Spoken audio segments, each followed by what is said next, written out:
you have brought me. These are the people, this is the kind of heart that carries his presence. The golden pot of manna. What is inside your own golden pot is complaint, is anxiety, is worry. All your prayer point from January till now is about, Lord, remember you said, remember in your word. What was the last time you went before the holy altar and you just went to call him the names that you gave him in the different warfares he fought and won for you? This is the difference between us and the patriarchs of old. When God does something for them, they give God a new name and build a new altar. Then they teach their children about that new dimension of God.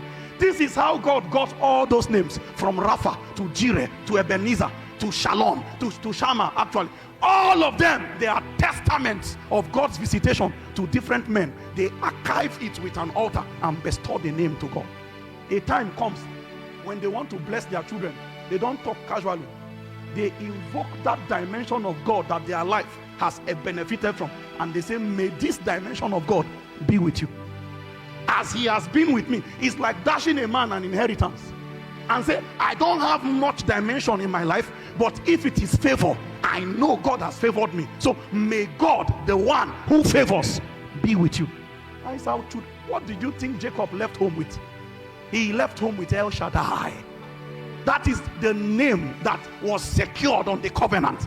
And when Jacob carried El Shaddai and left home, Esau started crying.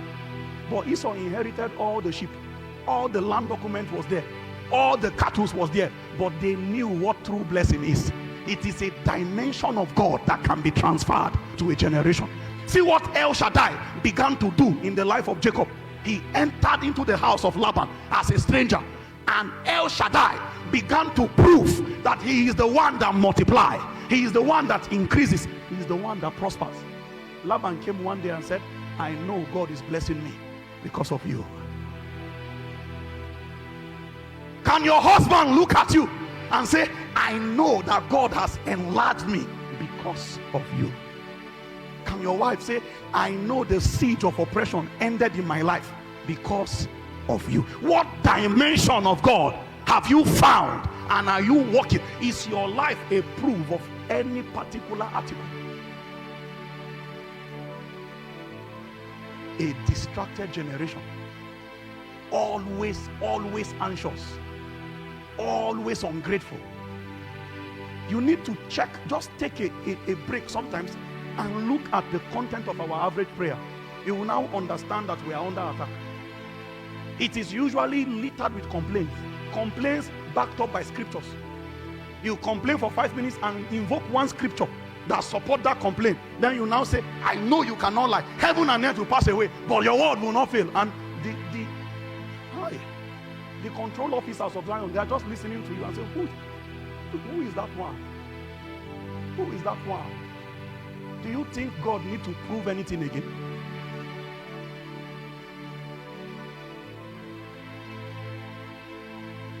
So, for example, just follow my example. Somewhere in Kaduna, a man has found Jireh. And because of Jireh, something about God becomes announced in the territory. Somewhere in Enugu State, a man has found Rapha. And because of Rapha, now all of this is the same God, but different dimension that men have found, and they have built appreciation. What do you think building an altar represents? Even when God stopped Abraham from sacrificing his son Isaac, for that act of intervention, Abraham raised an altar. That altar, it means that even in the last minute, God still come through.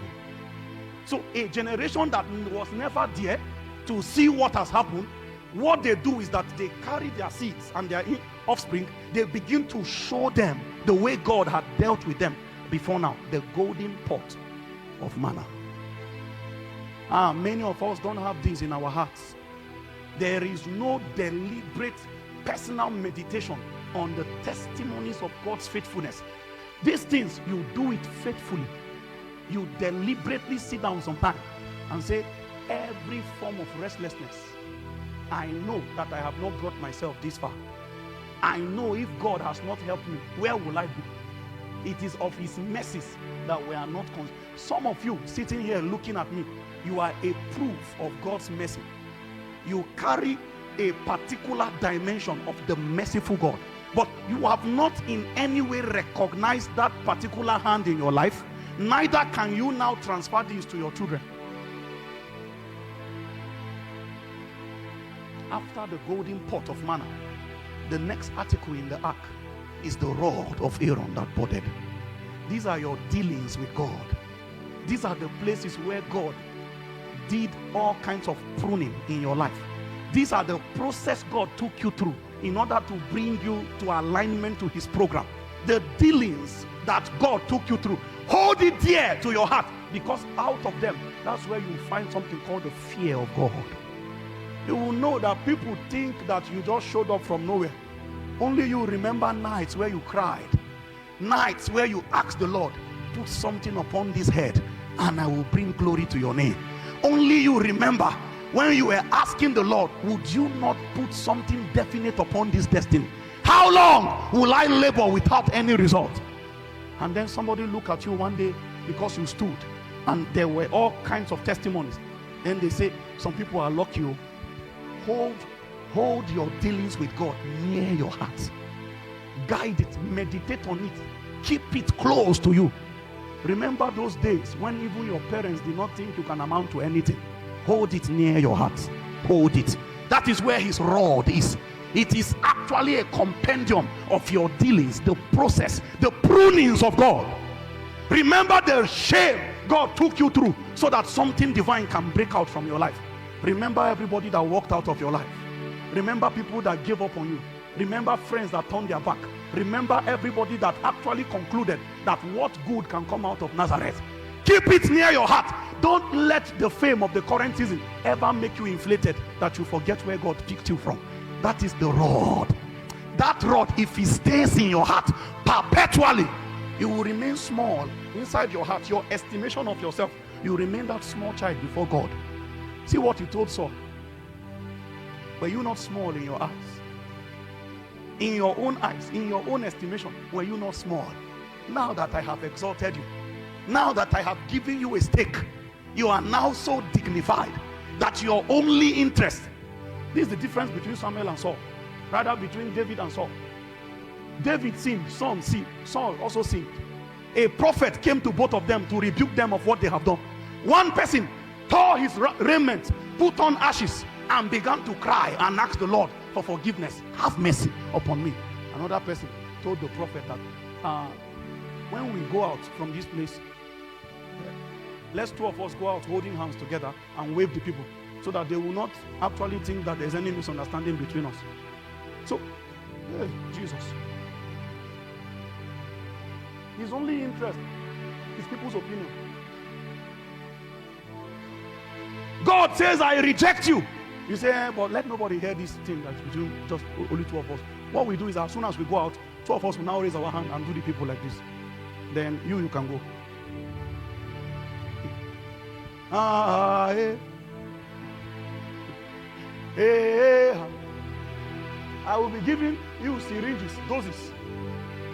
After a shot, we will sing briefly, then we go back to the second dose.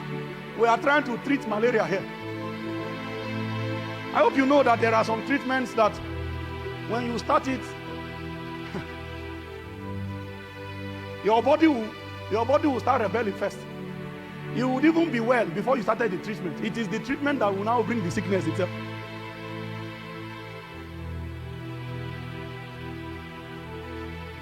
The rod of God. The rod. It belongs inside the ark. Trap it inside your heart. Keep it there. Don't let anything remove your eye from the dealings God took you through to bring you into where you are. Don't forget easily where you are coming from. Some of you, God showed you so much mercy. God showed you so much grace. But now you are a very judgmental person to others, because you have forgotten that even you too, look at how you used to live before God showed you mercy. Now you condemn iniquity, you judge, you swear for people, you curse people. The other day I was passing by, I saw a brother. He did not know that I I know him. I saw him, he was gisting with somebody, and he said, this man is playing with me. I will cause his fourth generation. I say, fourth generation? So children that are not born yet should become jeopardized because of your anger. Children that were not there when you and their father had a challenge. You want to do first, second, third, fourth. So the family can only be free by the fifth generation because of one small you. Do you know how many prophets God will send into that lineage because of your utterance, your anger? You bankrupt manifestation. I thank God, man is not God. Thank God. If you know the propensities in the heart of man, when a man gives you a token, you become a slave. When a man does good for you, he talks about it for the rest of his life. If a man gives you a little quarter, a man gives you a suit and say, I dash you, he will start advising you how to wear it. And say, if you want this suit to last, avoid sun.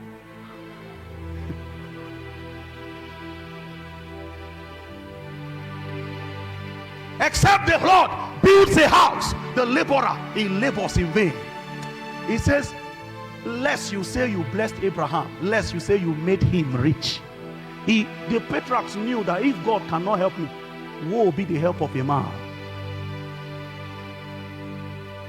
Thy rod and thy staff, they comfort me. So your comfort is in your very detailed memory of the dealings, the processes God took, the prunings, the things he cut out of your life. The pain you went through, when you hold it there, you will naturally host the presence of God. The third article in the ark is the tablet of the covenant. Do to me what you want. Hey, I'm open before you, Lord. Do to me what you want. See, your heart is like an empty flash drive that came empty. The devil is trying to fill it up. God is also trying to fill it up. The challenge is anybody that successfully choke you up with his own detail, your life will naturally gravitate in the direction of who has consumed your mind. If corruption choke your mind, your life will naturally begin to gravitate towards corruption. You will never be able to live righteous, because a man and the state of his heart is not different. As he thinks in his heart, so he is. So both God and Satan are laboring daily to choke your mind up. The question is, what has preoccupied your mind? Somebody told me something recently and it blessed me so much. He says, do you know that there is no moment where you are not thinking about something? He said, wow, it's true. He says, since you know you cannot stop thinking, why don't you deliberately choose what you'll be thinking about? Only on Sunday, from 9 a.m. to 11, that's when many of us meditate on God. The rest time is demonic impulse from different signals, sound and light, all working together to project and cast an ungodly image in your soul. Why do you think it is hard to live up to the expectations of God? How can a young man keep his way pure? He says, only by meditating upon thy word. He says, thy word have I hid in my heart.